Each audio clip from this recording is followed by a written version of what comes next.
Girl left me for a richer guy. The wedding apparently was a shit show. This happened many years ago, but I have been wanting to tell this for a while.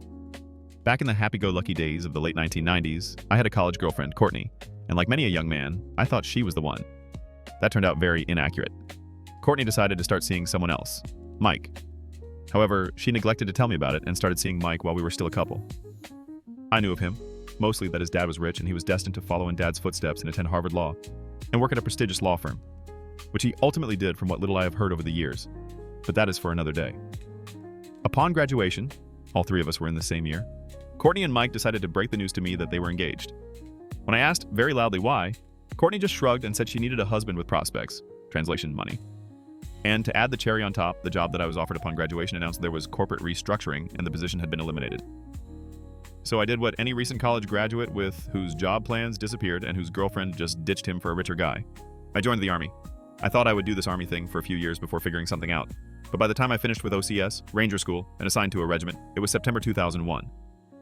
I'm sure you can guess how busy those years became. A year later, as my first tour in Afghanistan was winding down, I received a DVD from Jamie, a college friend who also knew Courtney and Mike and was well aware of what happened between us. A note with the DVD said, "Please watch, you will love it." The DVD was their wedding. It looked like a high-end venue, and the bride was looking every bit as beautiful as I remembered. Things were going as expected until the minister said the speak now part, and that was when the gates of hell opened. A man stood, someone I did not know, and demanded, how could Courtney go through with this? Courtney's face went white and pleading when she saw him. The man, who I dubbed Rick, wanted to know how Courtney could do this. Him. Welcome to the club. Then Rick dropped the bomb. Courtney was carrying their child. Mike's face went red as he looked at Rick, then at Courtney, realizing that the woman he was about to marry, the woman who cheated on me with him, was more than likely pregnant, and not by him. But that was not the best part. As the wedding guests were probably processing what Rick said, the camera turned as someone else yelled.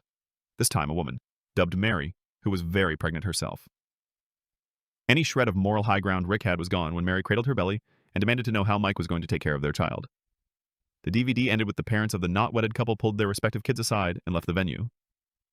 It did not take a genius to figure out that the wedding was called off. And Jamie's note was right, I did love it.